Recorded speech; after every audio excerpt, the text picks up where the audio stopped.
What's Vanya life and why should someone live there? So, what is Vanya life? Just merely translating is a life in the forest.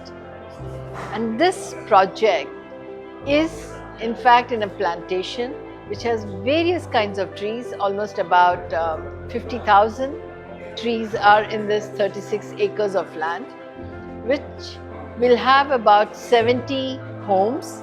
If you imagine 70 homes, 50,000 trees, and if you imagine that means about 300 people and 50,000 trees. That's a great ratio of fresh air for your life. And you will not get this easily in the city. So Vanya Life is a place for your second home, to come here, work in the land, enjoy being in the land, and have a healthy future ahead. Ma'am, first thing is we are very proud to have you as an architect for Vanya Life, and we also know that you are one of the top architects for sustainable architecture in India. And few words about that, ma'am, about your journey of how did you reach being one of the top architects of India. Just few words about it. Yeah. Like I mentioned earlier, I started this practice in 1991. So we are in our 35th year. We have designed about 1,000 homes in and around Bangalore, and we've been in different parts of India too, because as architects you'd like to experience different geographies for climate and material and skill. It has grown from one-woman enterprise to now a 35-strong office with 21 architects, 3 engineers and the rest.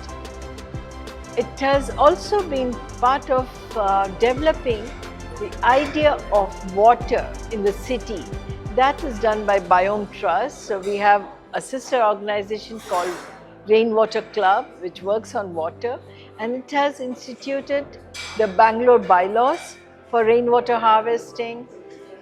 And right now, Biome Trust is engaged with one of the second largest transfer of treated wastewater to its local environments around, wherein the treated wastewater becomes of drinking quality and for irrigation purposes. So we are looking at how simple small steps of rainwater harvesting within the house can in fact lead to something much larger in hundreds of acres. So a city can be a provider. We are looking at it, the city is a provider of water, looking at city as provider of resources. We build with earth that is sourced from below our feet. So we create nice spaces either to collect water, the wells, or we create nice basements, which again are great places to live in because it's cooler, so saving energy. So these are the various ideas which Biome has brought to the forefront of architecture, moving from just a spatial construct to an ecological living.